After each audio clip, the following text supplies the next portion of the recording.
नमस्कार। IAS mains की तैयारी के क्रम में कुछ टॉपिक के जो मेरे दिमाग में थे उस पर मैं ये वीडियो दे रहा हूँ आप लोगों को। और ऐसे ही जनरल नॉलेज और कॉमन सेंस की भी जानकारी के लिए बड़ा यूजफुल है। ये टर्म है विनिवेश, जिसको डिसइन्वेस्टमेंट कहते हैं। तो डिसइन्वेस्टमेंट यानी विनिवेश बनाम निजीकरण, प्राइवेटाइजेशन।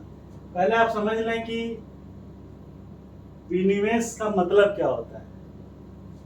तो विनिवेश का मतलब बड़ा सीधा है कि अपनी निवेश को वापस ले लेना, दैट इज विनिवेश।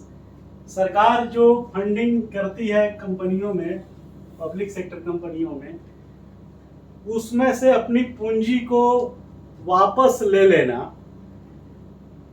दिस इज कॉल्ड विनिवेश। और उससे वापस कैसे लेना, उसके लिए जो सरकार की हिस्सेदारी है, स्टेक है, उसको निजी हाथों में बेच देना। यानी जो हिस्सेदारी आपकी 99%, 100%, मोर देन 51% है, तभी आप जो है पब्लिक सेक्टर इंटरप्राइज कंपनी कहलाते हैं। उसकी हिस्सेदारी कम कर देना, उसमें से कुछ शेयर स्टेक बेच देना निजी हाथों में, उसको बोलते हैं विनिवेश। और जब ये लिमिट 51% से नीचे चली जाती है तो इसको बोलते हैं निजीकरण। तो विनिवेश और निजीकरण में बेसिक अंतर सिर्फ इतना ही है कि अगर सरकार की हिस्सेदारी लेस देन 51% अगर है तो वो जो है निजीकरण कहलाने लगती है, लेस देन 51%। तो आप समझ गए कि विनिवेश और निजीकरण में क्या अंतर है, सिर्फ percentage of share, percentage of stake का अंतर है। और विनिवेश या निजीकरण करने के पीछे सरकार की जो ऑब्जेक्टिव है, मंशा है, वो क्या है वो जानते हैं। सबसे पहला जो ऑब्जेक्टिव है वो ये है लिक्विडिटी। सरकार के पास धन कहां से आएंगे, इसके लिए अपनी हिस्सेदारी कम करना। कम कैसे करना कि उसका स्टेक, उसका शेयर जो है प्राइवेट हाथों में बेच के उसके कैश को किसी अन्य कल्याणकारी योजनाओं में लगा देना। तो सबसे पहला रीजन है लिक्विडिटी। दूसरा जो सिक यूनिट है, जो बीमार है, जो घाटे में चल रही यूनिट है, उन इकाइयों को फिर से रिवाइव करना निजी हाथों में दे करके, जहां से प्रॉफिटेबिलिटी बने। तीसरा कि अनावश्यक रूप से उस बीमार, उस सिक यूनिट को बार बार पूंजीगत मदद दे करके उसको बनाए रखना, वो भी सरकार के ऊपर एक ओवर बर्डन है।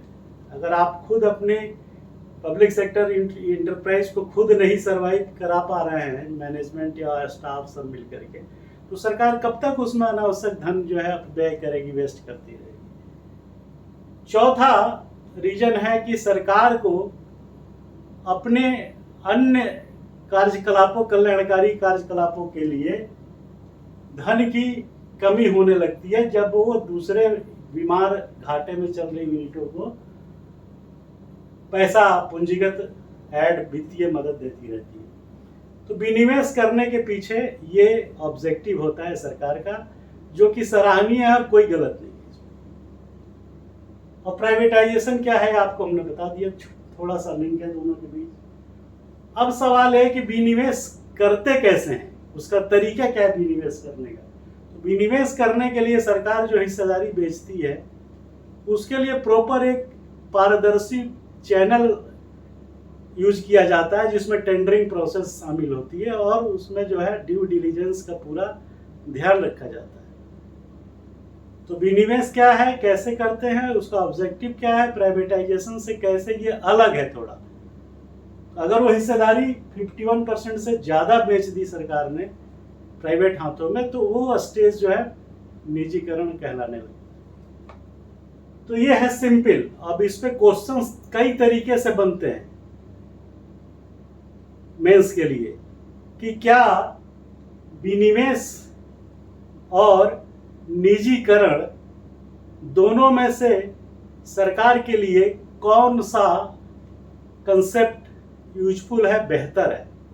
तो जब आप इसकी तुलना करेंगे तो आप इन दोनों के पॉजिटिव मेरिट और नेगेटिव डिमेरिट्स को ध्यान में रख के इसका आंसर लिखेंगे।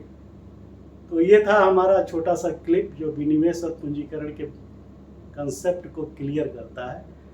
इस पे बहुत सारे स्टडी मटेरियल मार्केट में उपलब्ध है, लेकिन आपको कैसे लिखना है और क्या लिखना है, क्या चीज़ है, ये मैंने बताने का प्रयास किया। Thank you very much.